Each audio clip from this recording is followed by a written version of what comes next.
आज की इस 10वीं वर्ग की कक्षा में आप सभी छात्र छात्राओं का बहुत बहुत सुप्रभातम।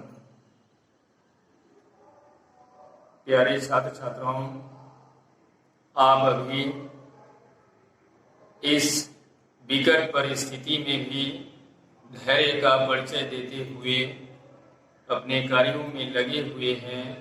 हम सबों के लिए बहुत बड़ी बात है।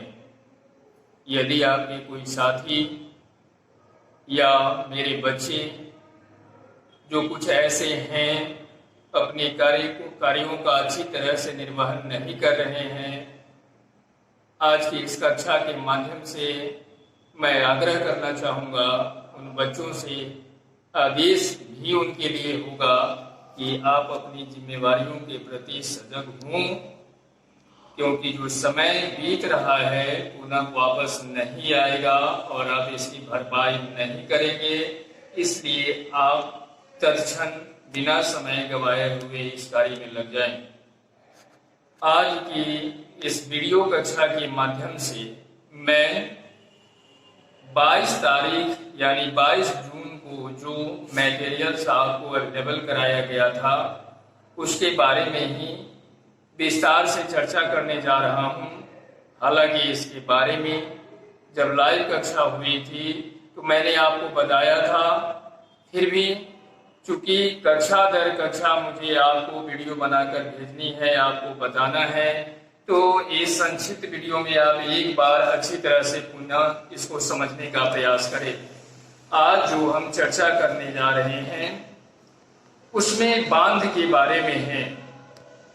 बांध के बारे में आपको बताया गया कि बांध हमारे लिए बहुत आवश्यक है और इसकी आवश्यकता इसलिए है क्योंकि यह जो बाढ़ रूपी विभीषिका है इसके माध्यम से इससे हम बच पाते हैं और इस तरह बाढ़ के द्वारा जो धन और जन की क्षति होती है उसकी क्षति नहीं हो पाती है।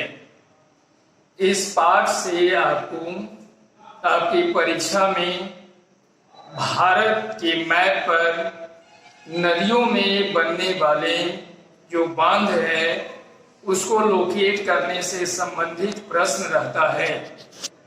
यह प्रश्न आपकी बोर्ड परीक्षा में भी संभव है कि हो, इसलिए आज मैं भारत में कहाँ किन किन नदियों पर कौन कौन से बांध बने हुए हैं और यह किन किन राज्यों में है इसके बारे में मैं आपको बता रहा हूँ। सबसे पहला बांध है भाखरा नांगल डैम। यह उत्तर भारत का राज्य जो हिमाचल प्रदेश है उस हिमाचल प्रदेश में सतलुज नदी पर बना हुआ है।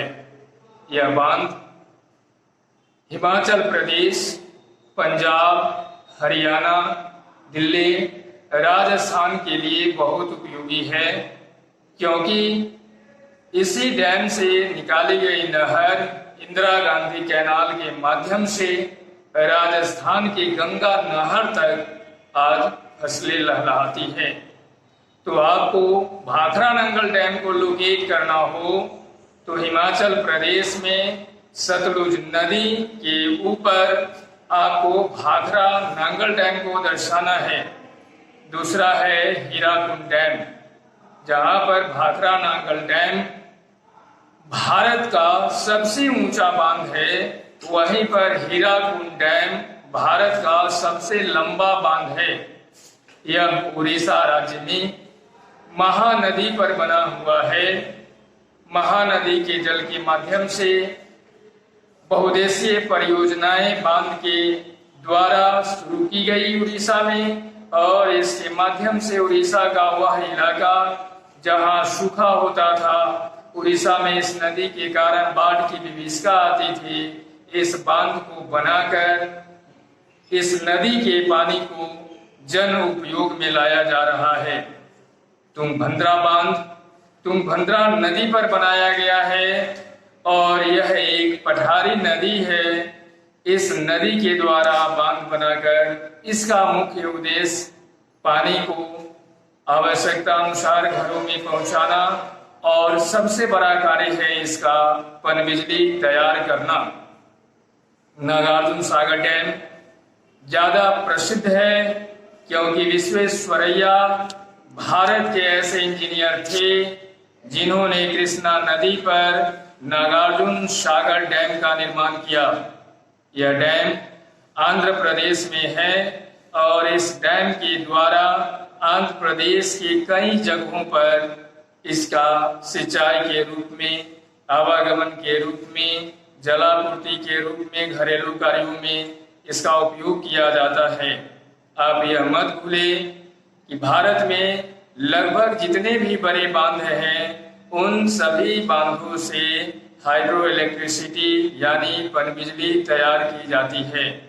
सरदार सरोवर डैम लंबी अरसों तक चर्चा में रहने वाला डैम बना क्योंकि इस डैम को लेकर भारत का पर्यावरणविद सुश्री मेधा पाटेकर के द्वारा इसे एक पर्यावरण कठिनाई के रूप में लेकर नर्मदा बचाओ आंदोलन की शुरुआत की गई और इसका व्यापक विरोध हुआ। लेकिन वर्तमान में यह नर्मदा नदी पर बनकर तैयार है गुजरात राज्य में, और यहाँ पर ही गुजरात सरकार के द्वारा एक विश्वव्यापी पर्यटक स्थल बनाया गया जहाँ पर स्टैचू ऑफ लिबर्टी के नाम से प्रसिद्ध सरदार वल्लभ भाई पटेल की प्रतिमा है। कोयना परियोजना, कोयना डैम कृष्णा नदी पर बनाया गया, यह महाराष्ट्र राज्य में है।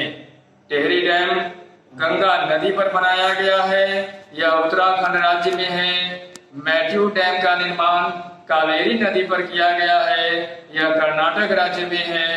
और मैथ्यू डैम इसलिए भी प्रसिद्ध है, यहाँ पर भारत प्रसिद्ध या यूं कहे विश्व प्रसिद्ध वृंदावन गार्डन है जहाँ पर हजारों सैलानी प्रतिदिन घूमने के लिए जाते हैं। पेरियार डैम पेरियार नदी पर केरल में है और रिहंद डैम सोन नदी पर यूपी में है। पेरियार के बारे में तो आपने सुना भी होगा कि पिछले वर्ष केरल में भयंकर बाढ़ आई थी और इस बाढ़ के आने के पीछे मुख्य उद्देश्य था पेरियार नदी में होने वाली अत्यधिक वर्षा के कारण पानी बढ़ा, डैम को खोलना पड़ा और इस कारण लगभग पूरा केरल बाढ़ की चपेट में आ गया। तो इस तरह प्यारे बच्चों, आज आपको भारत के प्रमुख बांध, उसका लोकेशन, उसकी नदी पर स्थिति के बारे में बताया गया और बांध बहुउद्देशीय परियोजना है, इसके द्वारा हमारी कई आवश्यकताओं को संतुष्ट की जाती है। तो मैं उम्मीद करता हूँ कि बांध के बारे में जो विस्तृत जानकारी आपको दी गई, आपको भारत के मानचित्र पर इसे दर्शाने में अवश्य मदद मिलेगी। आज की कक्षा में इतना ही, फिर अगली कक्षा में बहुत बहुत धन्यवाद।